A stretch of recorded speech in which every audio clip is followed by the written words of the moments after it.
Hi, Assalamualaikum, and very good days to everybody. So today, we're going to discuss on second chapter on electronics subjects, which is diode applications. Okay, ataupun aplikasi diode.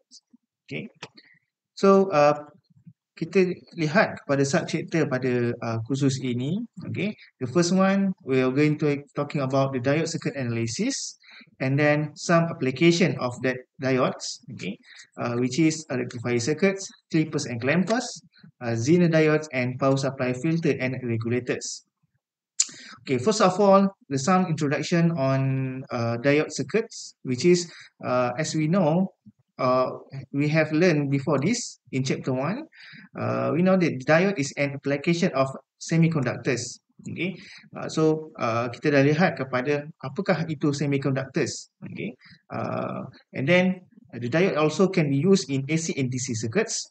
Okay, so before we learn the application of the diodes, the most important concept that we must know is the load line analysis. So we must know the load line analysis before how to apply the circuit analysis. Okay, so and after that we will discuss on the applications of the diodes in terms of rectifier circuits, okay, clippers and clampers, Zener diodes, power supply, and also voltage multipliers. So the first part of this video, we're talking about the rectifier circuits only. Okay. So we know that this is some examples of the rectifier circuits. Okay, some examples of the application of the diodes, which is the rectifier circuits, clipper circuits, Zeners. Okay, this is some symbol of Zeners and LED. Okay, simbol dia kalau okay, LED tu biasalah you all dah tahu apa itu LED. And then this is Zener diode. Okay, kita akan lihat apakah fungsi Zener diodes. And then some voltage multiplier circuits. Okay, so voltage multiplier ni macam mana kita nak increasekan voltage input kita menjadi kepada DC dan kita increasekan kita punya output kita.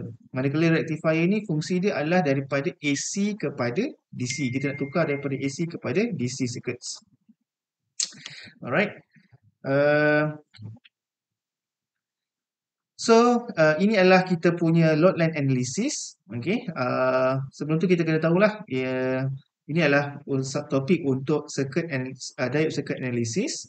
So kalau kita lihat kepada kita punya circuits, okay, basic circuit of diode, okay, kita cuma ada okay, so kita ada power supply, kita ada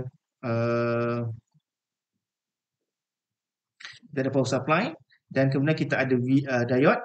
Okay, so diode ni mungkin kita boleh kita sebagai ideal dan juga approximations, anggaran. Okay, apakah itu ideal dan apakah itu approximations, nanti kita akan lihat lah. And then kita akan ada resistor. Jadi basic circuits untuk diode kita ada power supply, diode dan juga internal resistor. Jadi macam mana kita nak tahu, kita kamu dah belajar teori lita sebelum ni. Jadi kalau kita gunakan Kirchhoff voltage law, KVL, so kita buatkan satu orang kata satu kitaran. Okay, so daripada sini ke sini, so kita akan dapat minus E tambah VD tambahkan dengan resistor VR kita. So negatif E tambah VD tambah dengan VR. So kita akan dapat E sama dengan VD tambah dengan IDR. So ini adalah kita punya equation for the VD. Okay. So, manakala ini pula, bahagian B ni pula, ini adalah characteristics. Okay, characteristic. So, characteristic ni kita akan ada belajar, nanti kita akan belajar untuk silikon, apakah karakteristik dia. Okay, dan juga germanium. Sebab kita tahu sebelum ni, kita dah belajar semiconductor ni ada pelbagai materials ataupun pelbagai characteristics.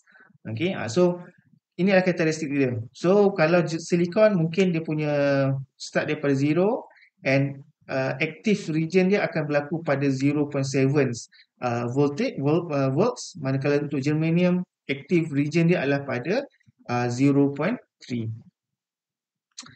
Okay, so bila kita dapat kita punya uh, okay, so kita tahu tadi E sama dengan VD. Okay, so ini adalah kita punya equation tadi, E sama dengan VD tambah I dr. Okay, so ini adalah equation, basic equations. So load line analysis adalah apabila kita mengetahui keadaan diode ataupun karakteristik diode berkenaan. Okay, dan ini adalah kita punya karakteristik bagi diode kita. So ini akan datang daripada kita punya device berkenaan, ataupun kalau kita punya kalau kita beli diode, kita dapat daripada kita punya orang kata PDF kita. Okay, ataupun kita panggil sebagai datasheet kita lah. Okay, so apa yang dipanggil sebagai load line, okay, adalah apabila kita mengetahui nilai di bahagian ID dan juga VD lah. Okay, jom saya. Okay, the first one kita perlu okay, so kita yang so ini adalah ID melawan dengan VD kita. Okay, dan ini adalah characteristics. So tiga perkara ini adalah asas dia yang kita dapat daripada datasheets. Okay, yang kita tahu. Jadi macam mana kita nak dapatkan load line? Load line ni maksudnya garis beban. Analisis garis beban. Okay, first step adalah dengan kita mendapatkan ataupun kita perlu mengetahui value ID di sini. Okay, ini yang pertama. Okay. Okay, value ID apabila VD sama dengan kosong. Okay, so daripada equation ni kita ambil sebagai when VD sama dengan kosong, so kita akan dapat E sama dengan I dr. So ID kita akan menjadi sebagai E over R. Okay, this one. Okay, so manakala untuk dapatkan kita punya point yang kedua, sebab kita nak buat garisan mesti kita ada 2 point. Okay, so kita akan dapat point yang pertama di sini. Point kedua adalah di sini. Okay, apabila nilai, okay, when ID is equal to 0, okay, so apakah nilai VD kita? Sebab apa yang ini saya ambil sebagai VD saya adalah 0? Sebab saya punya garisan VD saya adalah di sini. Okay, so ini adalah VD sama dengan kosong. Manakala pada bahagian di sini, okay, sini adalah garisan ID kan. So ID bahagian sini adalah ID saya sama dengan kosong. Sebab tu saya ambil titik permulaan ID sama dengan kosong ataupun VD sama dengan kosong untuk kita dapatkan point pada bahagian garisan paksi X dan juga paksi Y di sini. Okay, kita sambung tadi when ID sama dengan kosong, so kita akan dapat sebagai E sama dengan VD. Okay, so gunakan daripada equation di sinilah. So kita akan dapat di sini. So kita akan dapat 2 point. So apabila 2 point, kita dah dapat 2 point, barulah kita akan lukis step yang ketiga, kita lukis garisan load line tersebut. Okay, so inilah yang kita panggil sebagai load line bagi kita punya circuits. Manakala untuk kita dapatkan Q point ni adalah equilibrium ataupun titik persamaan antara load line dan juga kita punya characteristics. Okay, Q point kita. So Q point ni adalah satu titik yang mana kita punya diode tu berfungsi yang sangat optimum. Q point kita.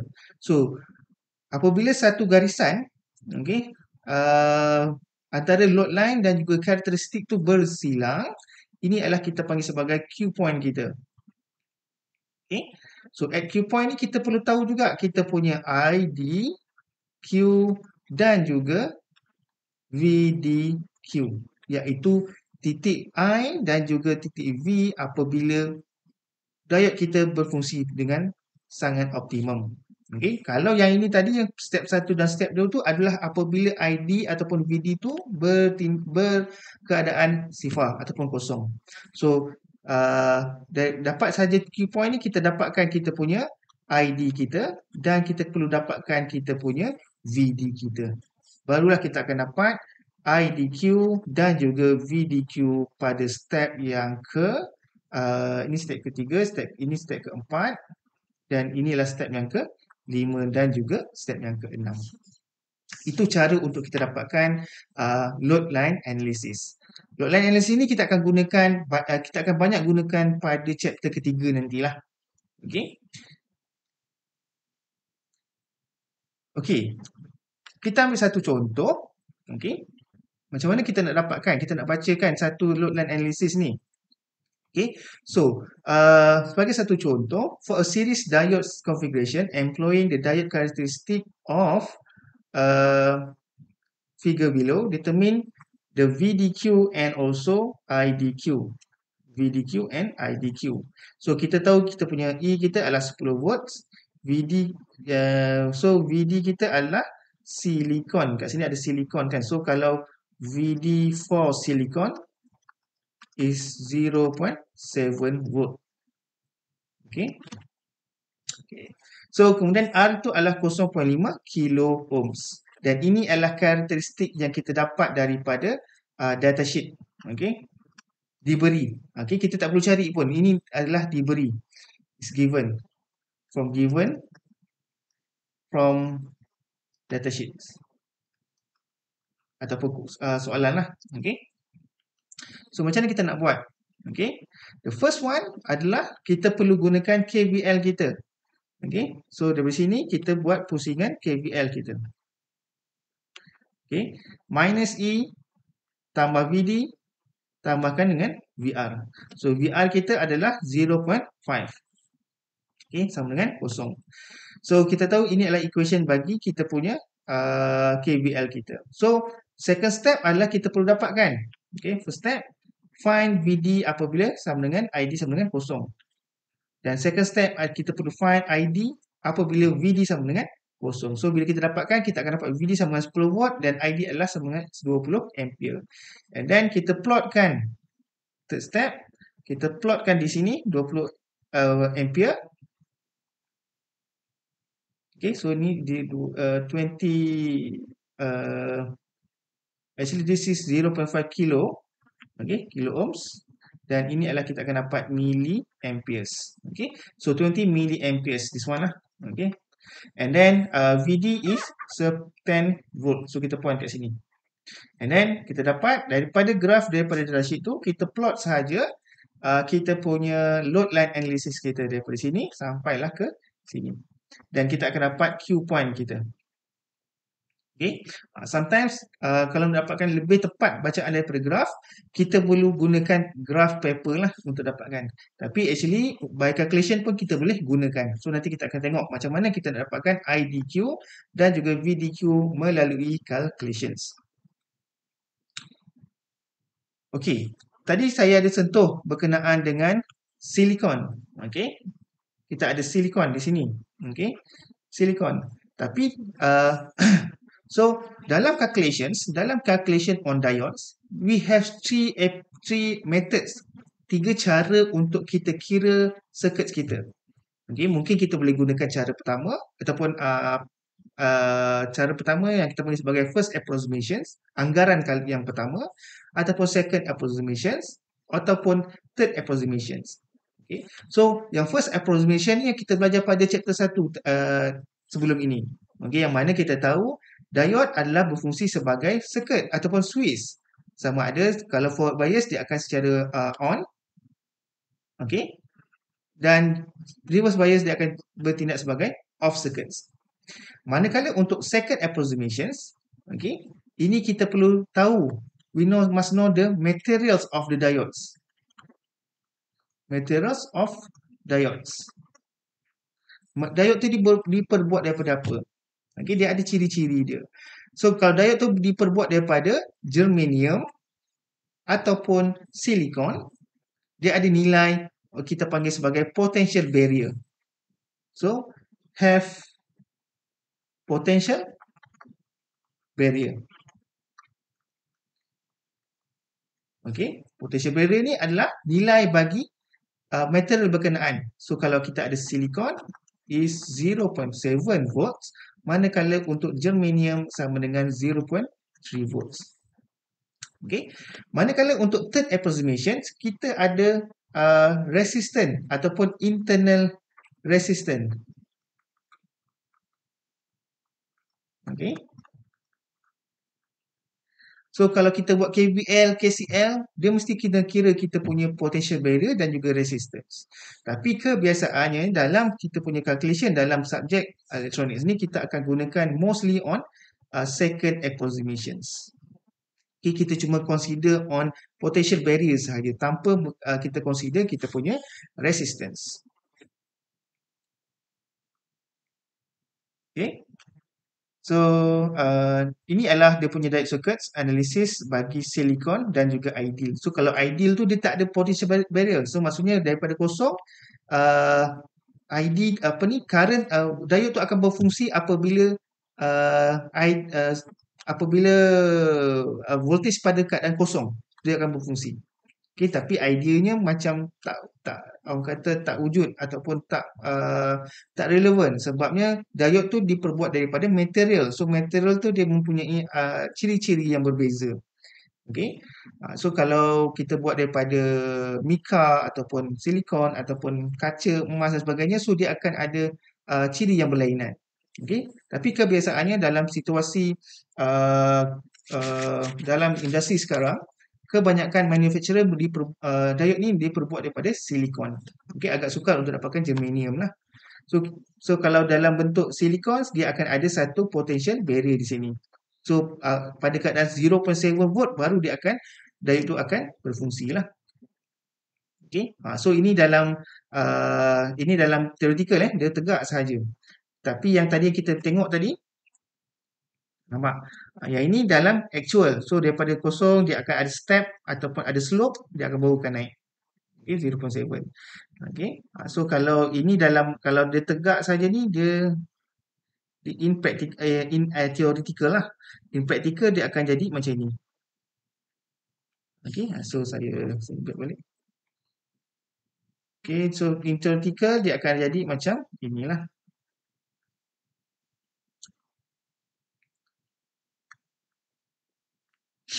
So okay. Kalau practical dia akan jadi macam ni.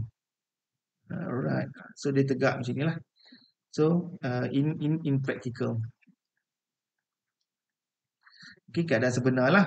Dia sebenar. Kalau theoretical saja, okay, mungkin dia akan jadi tegak macam tu lah. Okay. So itu beza antara silikon ataupun potential barrier dan juga ideal circuits. Okay, ini adalah approximation 1. Approx 1, ini adalah approximations second. Okay, kita akan ada silikon dan juga germanium. Okay, apabila forward bias dia akan ada 0.7. Kalau reverse bias dia akan ada 0 voltage. Okay, so kita lihat satu contoh. Okay, example 1 page 22. Okay.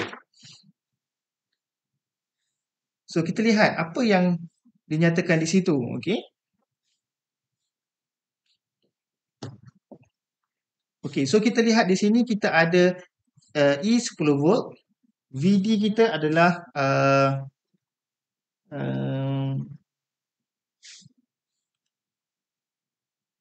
okay, example 1. So kat sini example 1 dia suruh second approximations. Okay, second approximations.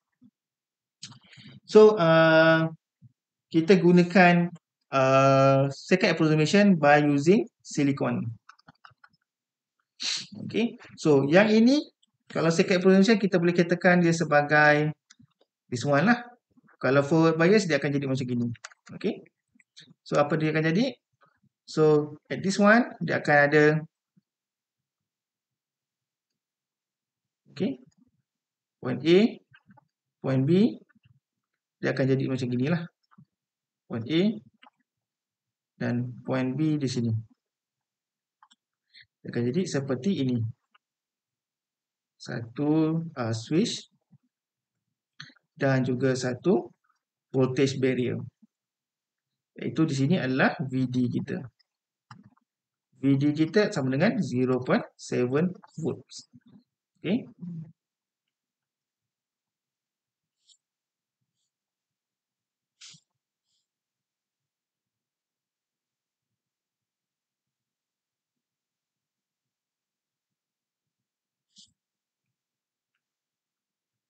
Dan sini adalah resistor. Okay.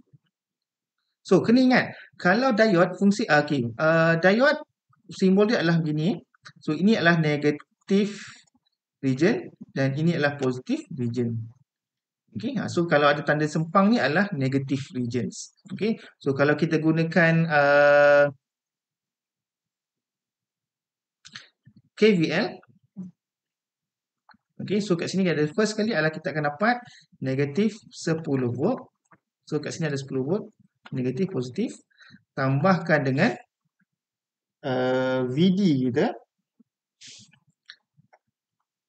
Tambahkan dengan IDR ataupun VR kita. Sama dengan kosong. Okay.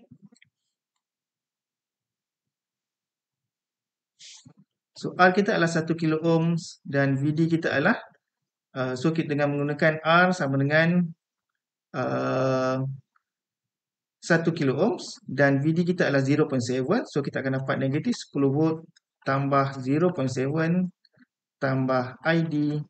R kita adalah 1 kilo ohms. Sama dengan kosong. So ID kita akan dapat sebanyak 9.3 mili ampere.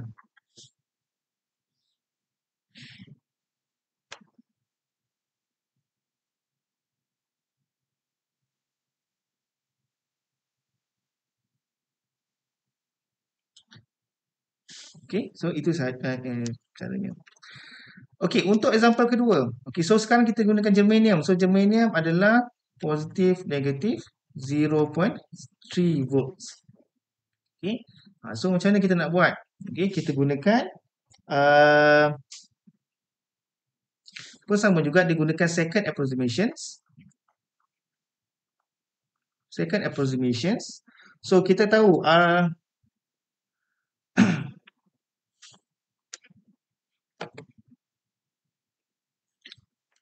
okay, so kalau yang ini, okay, so macam mana? So kat sini kita akan ada satu series and di sini adalah kawasan parallel, series and parallel diode.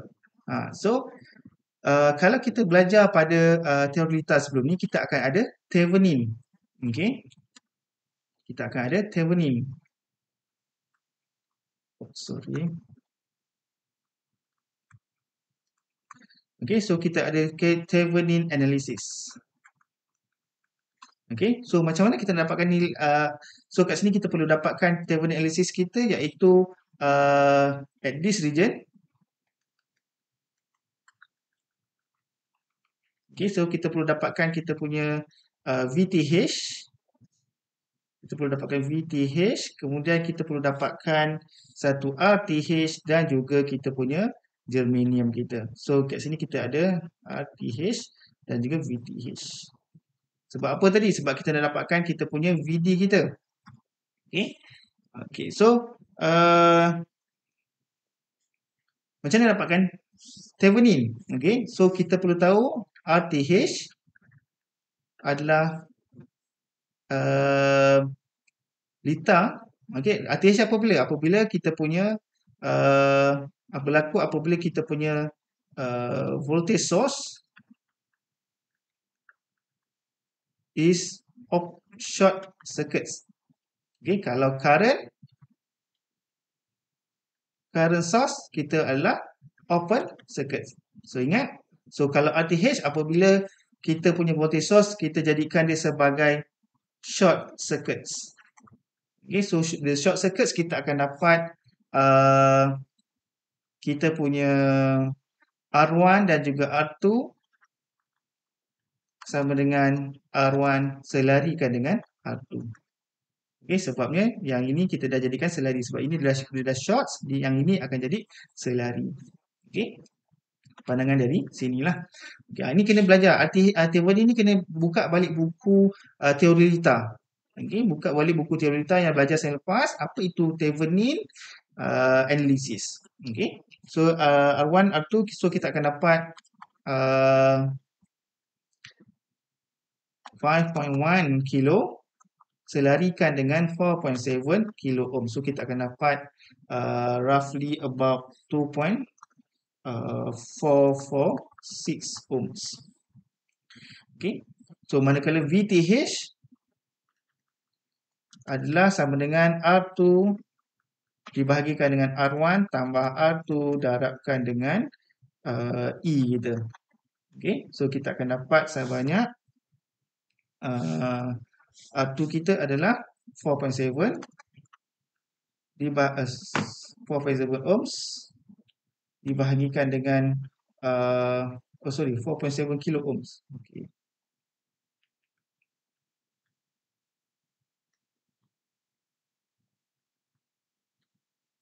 4.7 kilo dibagikan dengan 5.1 kilo tambah dengan 4.7 kilo darabkan dengan 16 volt. So kita akan dapat roughly about 7.67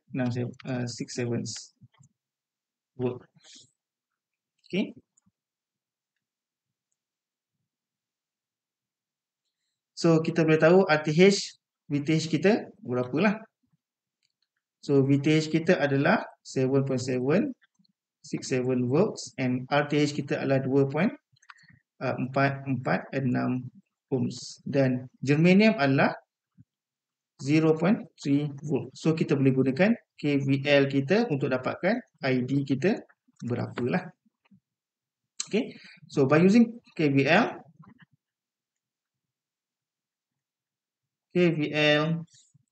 okay. So kita tahu minus VTH tambahkan dengan IDRTH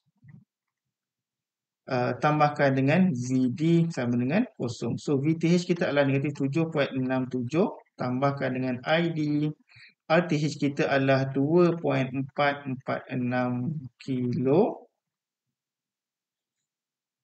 Okay, kilo ohm ni, kilo tertinggal. Tambahkan dengan 0.3 volt sama dengan kosong. So ID kita akan dapat sebanyak 3 miliampere lah.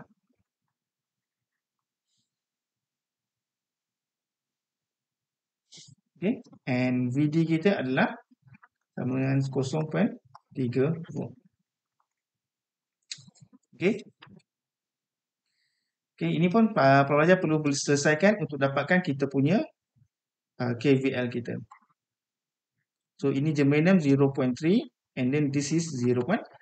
Dapatkan kita punya ID dan juga Vout. Okay. So itu saja untuk 2.1. Kita sambung sebentar lagi.